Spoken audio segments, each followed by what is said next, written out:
Hello तो friends and students, कैसे हैं? उम्मीद करता होंगे ठीक होंगे, खैरियत से होंगे। जैसा कि आप लोगों के मैसेजेस मुझे रिसीव हुए कि सर जी कुछ जो प्रीवियस पेपर और हैं उनकी वीडियोस बना के अपलोड कर दें।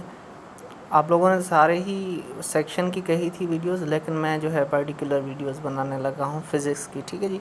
तो आपको जैसा कि स्क्रीन पर नज़र आ रहा है, कहते हैं university of engineering science and technology, यहाँ पे लिखा है 2013 टू 2014 पेज, लेकिन मैं यहाँ पे जो है कैदिवाम यूनिवर्सिटी का अभी पेपर अपलोड करने लगा हूँ, वो 19 बैच का है। ठीक है जी। तो आज 19 बैच का फिज़िक्स का पोर्शन हम सॉल्व करेंगे। उससे पहले अगर आप लोगों ने अभी तक मेरा चैनल सब्सक्राइब नहीं किया तो चैनल को सब्सक्राइब करें, लाइक करें और अपने दोस्तों के साथ शेयर करें। चले जी, करते हैं स्टार्ट अपने इस पेपर को। तो क्वेश्चन नंबर 26 है the number of electrons in one coulomb charge is equal to. अब यहाँ पे आपको शायद स्क्रीन पे क्लियर नज़र ना आ रहा हो, क्योंकि ये पिक्चर की फॉर्म है। मैं जैसे ही पढ़ता जाऊँगा तो आपके ये जो है क्वेश्चन या जो ऑप्शन है वो क्लियर होते चले जाएंगे। ठीक है जी। नेक्स्ट पेज क्लियर है, लेकिन इस पेज में थोड़ी जो है डिफ़िकल्टी है, तो मैं इसको जूम इन भी करके देखता हूँ कि अगर हो जाता है क्लियर तो वेल एंड गुड। तो अब ये क्या, number of electrons in one coulomb charge is equal to, option A is 6.24 into 10 to the power 18, option B is 1.6 into 10 to the power positive 19, option C is 0, option D is 6.24 into 10 to the power 27। तो यहाँ पे जो correct answer है वो जो है 6.24 into 10 to the power 18। ठीक है जी। कॉलम्स जो नंबर ऑफ इलेक्ट्रॉन्स होते हैं, सॉरी कॉलम्स नहीं होता, तो यहाँ पे ऑप्शन ए जो है वो सही है। क्वेश्चन नंबर 27 है graphical representation of ohm's law as hyperbola, straight line, ellipse and parabola. तो आपने देखा होगा कि ओहम्स लॉ के जो ग्राफ बनता है वो स्ट्रेट लाइन बनता है, ना कि हाइपरबोला, एलिप्स या पैराबोला। तो option B is the correct answer. Question number 28 is the diameter of atom is nearly equal to the 10 to the power minus 12, 10 to the power minus 4, 10 to the power minus 18 and 10 to the power minus 10 metre. ठीक है। जो diameter होता है atom का वो जो होता है, अब यहाँ पे एटम के डायमीटर की बात हो रही है, ना कि न्यूक्लियस के। So it is equal to the 1 angstrom approximately, so it is 10 to the power minus 10, that is option D. Okay जी। Question number 29 is the process in which no heat enters or leaves the system is called. Option A is isobaric process, option B is isothermal process, option C is adiabatic process and option D is none of these। तो यहाँ पे जो हमारा process होगा वो कौन सा होगा? वो होगा हमारा एडियाबेटिक प्रोसेस। तो एडियाबेटिक प्रोसेस में ना ही हीट इंटर होती है सिस्टम में, ना ही हीट वहाँ से बाहर निकलती है, आउट होती है। ठीक जी।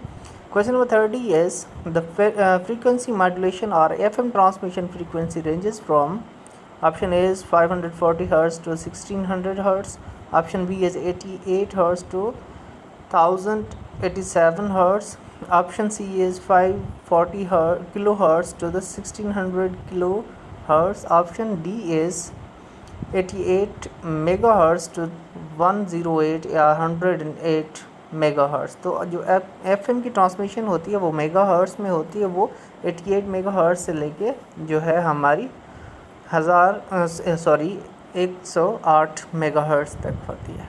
Question number 31 is semiconductor elements have atoms with 2 valence electron, B is 3 valence electron, C is 4 valence electrons and D is 5 valence electron। क्योंकि सेमीकंडक्टर फोर्थ ग्रुप से बिलोंग करते हैं, फोर्थ ग्रुप के हैं, तो उनके अंदर जो वैलेंस शेल में इलेक्ट्रॉन्स पाए जाते हैं वो 4 होते हैं। Then C is the correct answer. Question number 32 is the compound microscope consist of 1 convex lens, 2 convex lens, 1 concave lens, 2 concave lens. तो जो कंपाउंड माइक्रोस्कोप होती है उसमें 2 कन्वेक्स लेंसेज होते हैं। The B is the correct answer. Question number 33 is the quantities like mass, length, time, velocity, force, temperature and electric current are the examples of scalar quantities, vector quantities, physical quantities, none of these। तो यहाँ पे देखें आपको length, time जो है, velocity, यानी इसमें scalar भी हैं, वेक्टर दोनों एड जो है मिक्स किए गए हैं। Then these are the example of physical quantities, so the correct answer is C. Question number 34 is when a body completes one revolution, then angular displacement in radians is. अब जब object के circle के ऊपर एक complete round complete करता है तो उसकी जो एंगल बनती है वो कितनी बनती है, ये पूछ रहा है simply. Then correct answer is 360, that is D option. Okay, the expression for Hooke's law is F is equal to ma, B is F is equal to kx, C is equal to F is equal to minus kx, D is minus kx is equal to ma. सो आप देखिए यहाँ पे कोई भी चीज़ vector form में नहीं है, किसी के ऊपर एरो नहीं है, कोई भी जो है वर्ड या जो लेटर है वो बोल्ड नहीं लिखा हुआ, तो यहाँ पे जो करेक्ट आंसर होगा F is equal to kx, ना कि F is equal to minus kx. Is that clear? अगर वेक्टर की फॉर्म में होता तो हम यहाँ पे माइनस kx वाला ऑप्शन सी सिलेक्ट करते. अभी जो हम सिलेक्ट करेंगे that is B, that is F is equal to K X. Question number 36 is mass of proton is 1.6 into 10 to the power minus 27 kg, B is 1.67 into 10 to the power minus 31 kg, option C is 1.66 into 10 to the power minus 31 kg, option D is 1.67 into 10 to the power minus 17 kg. तो आपको जैसे पता है कि मास of proton क्या होता है, 1.67 into 10 to the power minus 27 kg, that is a correct answer. Question number 37 is the direction of vector in a plane is denoted by angle which the vector makes with positive axis in the anti-clockwise direction, clockwise direction, upwards and downwards. अब इस question में पूछ क्या रहा है कि कोई एक वेक्टर है प्लेन के अंदर, ठीक है, उसको जो उसकी उस वेक्टर को रिप्रेजेंट किया जाता है वो एंगल से रिप्रेजेंट किया जाता है. वो एंगल पॉजिटिव एक्सिस की डायरेक्शन में कैसे होती है, क्लॉकवाइज होती है, एंटी क्लॉकवाइज होती है, या जो है हमारी अपवर्ड होती है या डाउनवर्ड होती है. जैसा कि हमें पता है जब हम किसी वेक्टर को रिप्रेजेंट करते हैं एंगल की सूरत में तो वो एंटी क्लॉकवाइज डायरेक्शन होती है. Then the correct answer is ए.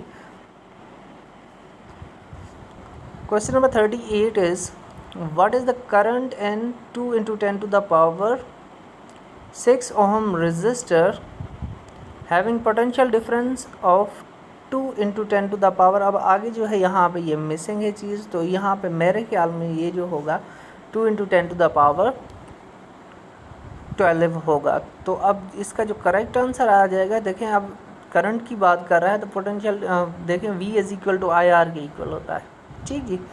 अब हमें यहाँ पे देखें ये माइनस है ये प्लस है. अब यहाँ से आपको ये चीज़ एक जहन में बिठा लेनी है कि वहाँ पे 1 आंसर आएगा. ठीक है, तो 1 के आगे मिली भी हो सकता है, कोई और चीज़ भी हो सकती है. ठीक जी, तो आपने वहाँ से उसको डिवाइड करके देख के जो सॉल्व कर लेना. यहाँ मैं कोई ऑप्शन आपको नहीं बता रहा क्योंकि आगे जो ये वैल्यू लिखी हुई है वो कंप्लीट नहीं है.